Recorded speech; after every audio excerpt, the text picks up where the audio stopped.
Deepfake fraud losses in the United States just crossed $1.1 billion. Humans detect AI-generated content correctly only 24% of the time. 3 seconds of your voice is enough to clone it with 85% accuracy. And the federal government has still not passed a single comprehensive AI law. But this is not just failure, it is a choice. Because when states tried to fill the gap, Washington moved, not to regulate AI, but to stop them. On December 11, 2025, a new executive order from the White House set the machinery of federal preemption into motion. The document signed by President Trump directed the Attorney General to establish an AI litigation task force within 30 days. Its target was any state law that, in the administration's view, threatened the dominance or uniformity of artificial intelligence policy nationwide. The Secretary of Commerce was given 90 days to review all state AI statutes, flagging those considered onerous, laws that might require AI models to change truthful outputs or demand disclosures deemed unconstitutional. Each flagged law would be referred directly to the Department of Justice for legal challenge. The order did not stop at litigation. It tied billions in federal broadband grants, administered under the BEAD program, to state compliance with the new National AI Framework. If a state's law conflicted with federal policy, the Commerce Department was empowered to deny those funds to the maximum extent permitted by law. For states like California and Texas, both of which had passed high-profile AI safety and transparency measures slated to take effect on January 1st, 2026, the threat was immediate. The timeline was tight. The task force had until January 10th, 2026 to organize, and the Commerce Department's review would conclude by March 11th. The mechanics are clear in the language of the executive order. The task force's mandate is to challenge state laws on constitutional grounds, primarily invoking the Commerce Clause, arguing that state regulations on AI unduly burden interstate commerce or attempt to regulate beyond their borders. The order also directs the drafting of new federal legislation to create a uniform AI framework, one that would override any conflicting state rules. There are carve-outs for child safety, state procurement, and AI infrastructure that remain partially under state control. But the core message is unmistakable. States are not to set the terms of AI oversight for the country. The Department of Commerce, meanwhile, holds the purse strings. The BEAD program, designed to expand broadband access, becomes a compliance tool. States seeking these critical funds must align their AI laws with federal policy or risk losing eligibility. While no public letters or direct threats have surfaced yet, the executive order's intent is explicit. Federal funding will be used as leverage to bring states into line. California and Texas now find themselves at the center of this looming legal and financial standoff. Both have enacted laws that go beyond federal minimums, requiring disclosures and risk assessments for high-impact AI systems. The clock is now ticking. Within weeks, the Justice Department's new task force could file the first lawsuits. By early 2026, the federal government may be in open conflict with its largest states, not over whether to regulate AI, but over who gets to decide how far those regulations go. The Department of Commerce has not hesitated to advance the interests of major industry players, even as it tightens its grip on state-level regulation. In August 2025, Commerce announced a new round of public investment in semiconductor manufacturing, channeling $8.5 billion in direct funding and $11 billion in loans to Intel under the CHIPS and Science Act. These awards dwarf the support offered to other U.S. chipmakers. No equity stake was taken. Commerce structured the deal as grants and loans, avoiding federal ownership but ensuring Intel's dominance in the race for next-generation AI hardware. The scale of this intervention is hard to ignore. Intel's Arizona and Ohio fabrication plants, two of the largest in the world, now benefit from the largest single package of federal support in the sector's history. In public statements, Commerce officials framed the move as a matter of national security and economic resilience, citing the need to outpace China and safeguard the domestic AI supply chain. But the numbers reveal a different story. While Intel secured nearly $20 billion in public funds, no comparable support reached smaller AI startups or consumer protection initiatives. The grants come with milestones. Intel must reach specific manufacturing targets by 2027, but the company faces little risk of losing funds once construction begins. Meanwhile, the same agency that doles out subsidies to the world's largest chipmaker is tasked with reviewing and potentially invalidating state laws designed to protect consumers from AI-enabled fraud, discrimination, and misinformation. This contrast is not lost on critics. The Department of Commerce has become both the gatekeeper of public investment and the enforcer of federal preemption. Its priorities are clear. They prioritize preserving industrial competitiveness at all costs, even if it means sidelining efforts to address the harms of AI at the state level. The message to the private sector is unmistakable. Federal support is robust and targeted, while consumer safeguards remain fragmented and vulnerable. As Intel breaks ground on new fabrication lines subsidized by taxpayers, ordinary Americans face rising risks from AI-driven scams, synthetic media, and job displacement, with little evidence of a coordinated federal response to protect them. The gap between the resources devoted to industry and those allocated to public safety grows wider by the month, raising uncomfortable questions about who truly benefits from the current approach to AI governance.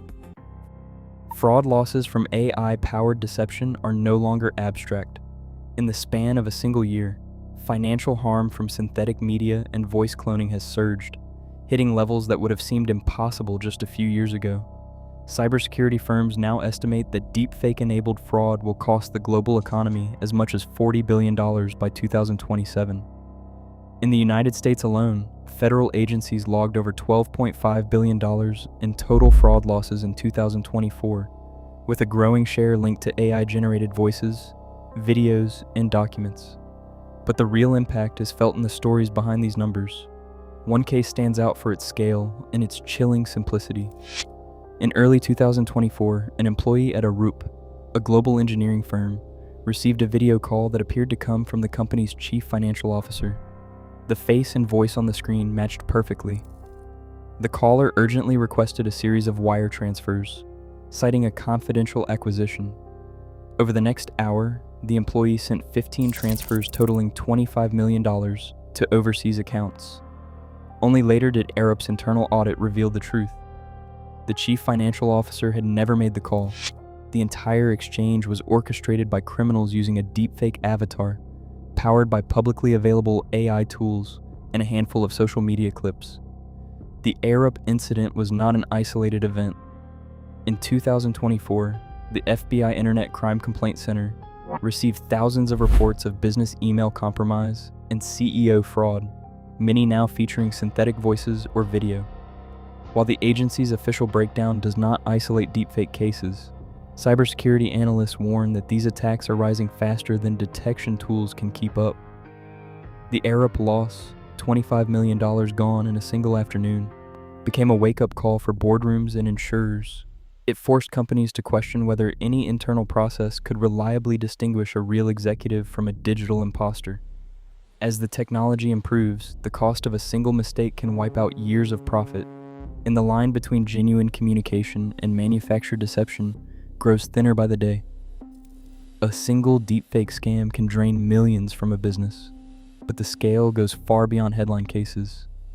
In 2025, the AI incident database logged hundreds of new entries, each one a record of harm caused by artificial intelligence. The numbers tell a story of rapid escalation, hundreds of incidents involving synthetic media, manipulated voices, and automated deception, with victims ranging from school districts to small-town banks.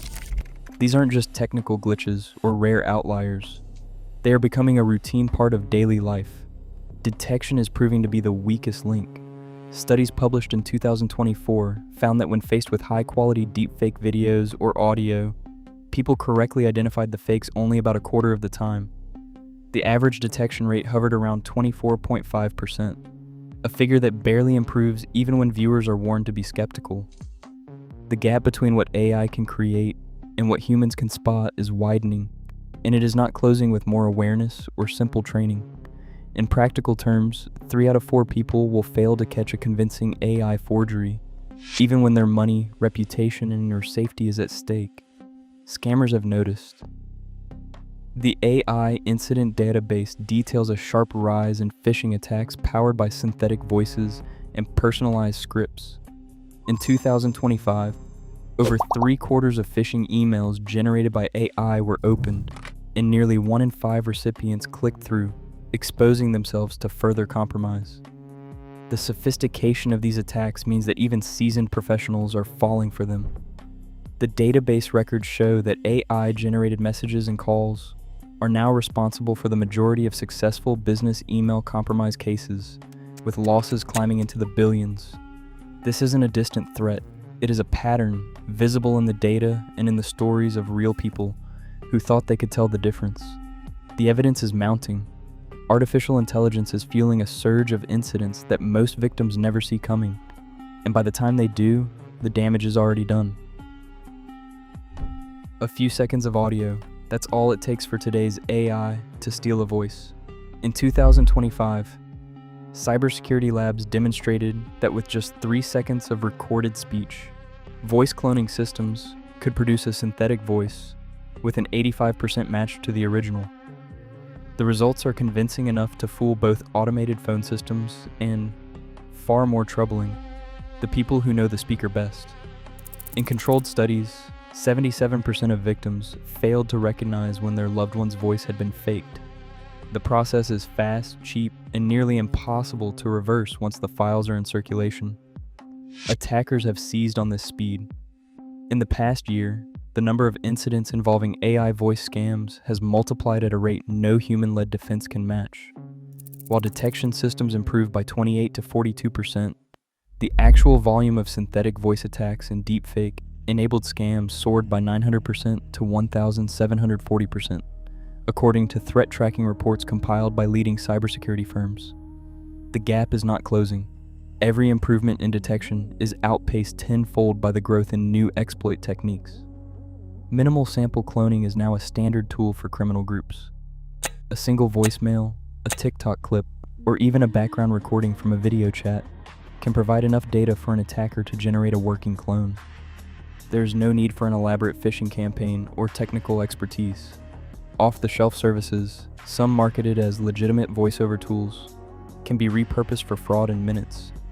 The result is phone calls from fake bosses, children, or relatives that trigger urgent wire transfers, reveal personal details, or bypass security checks with ease. Defenders are forced to play catch-up. Banks, insurers, and IT departments scramble to deploy new authentication protocols, but most rely on the same biometric markers that generative models now mimic. The imbalance is stark. Attackers operate at machine speed, scaling their operations across thousands of targets at once. Defenders, bound by legacy systems and slow-moving policy, are left to react after the damage is done.